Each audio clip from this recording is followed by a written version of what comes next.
And also, we are unanimous in appreciating the judgment from the Court of Appeal that reaffirmed the unanimous emergence of Right Honorable Ude-Okoye as the National Secretary of our party.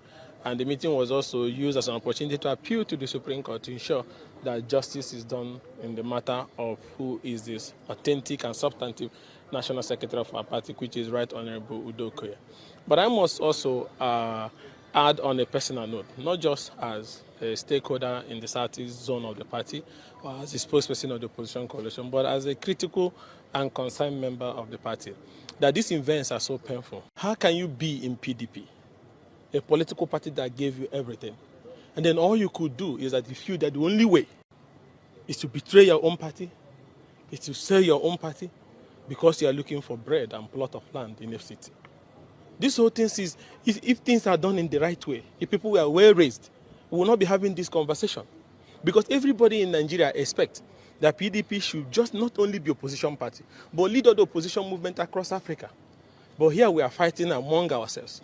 Those who have agreed, because of bread and butter, to work for APC, and those who want to remain in the party. Even Aswaju will be laughing at them, because when he did the opposition, even though he might at one time or the other worked with ruling government, but he was never shameless about it. Now you have members of the party, in particular, the former governor of Rivers, who is propping his houseboy, Samuel Anyanwu, to be causing this problem. What are you looking for? First of all, the very moment he ran election as a governorship candidate, you have resigned as secretary of the party. It's in the constitution. But because you feel that you want to destroy PDP, so they must keep you there. So for me, I strongly believe that if we don't get these political criminals out of the way before December National Convention, then it's over for PDP. I have to be honest with you. If the Supreme Court does not affirm the emergence of Ude-Okoye, and if these political, I mind the word that is political criminals, it doesn't matter who, Damagum is nobody. If these political criminals are not thrown out of this party, then by December they would have destroyed the party because they want to re-elect themselves and go ahead and endorse APC during the presidential election. Our members across every part of the country, they are hopeful and strong. It's the audacity of shameless activities. It's just because Wike believes that stupid actions should be elevated to national discussion. What are these stupid actions? We know you can't stay out of power. You are so scared. You need to run and attach yourself to Aswad. But you can do that with some level of dignity for yourself and for your children. And then because you want to serve him, then you are willing to tell him that the only way I can be relevant to you is to cause crisis in that party, is to destroy the party.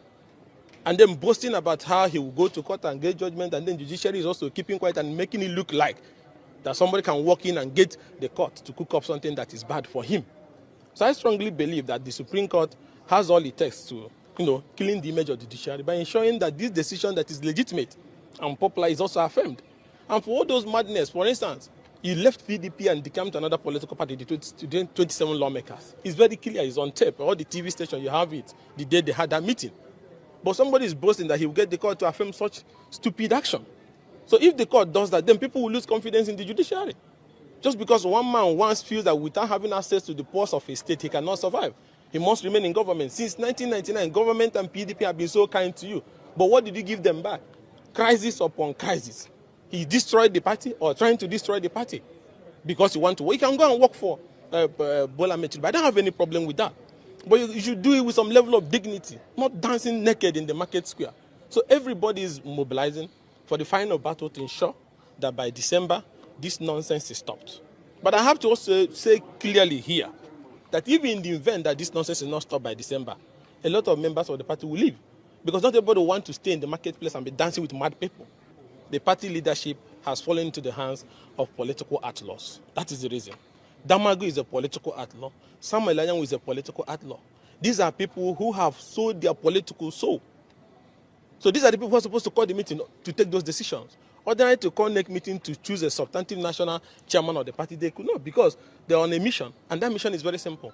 Ensure that the PDP does not survive beyond 2027.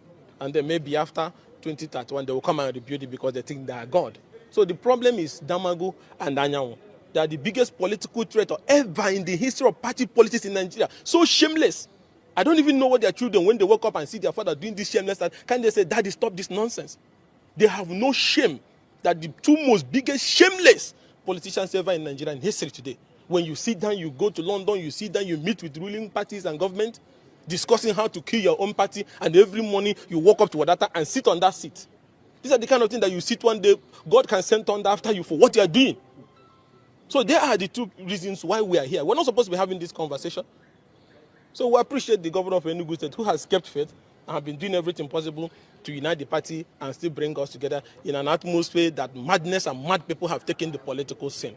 But by December, God's willing, we hope this whole nonsense will end, not just at the Supreme Court, where we believe strongly that Anyanwu will be thrown to the political dustbin where he belongs. We believe by December also, reasonable committee party members will come on board. But if majority of party members keep quiet,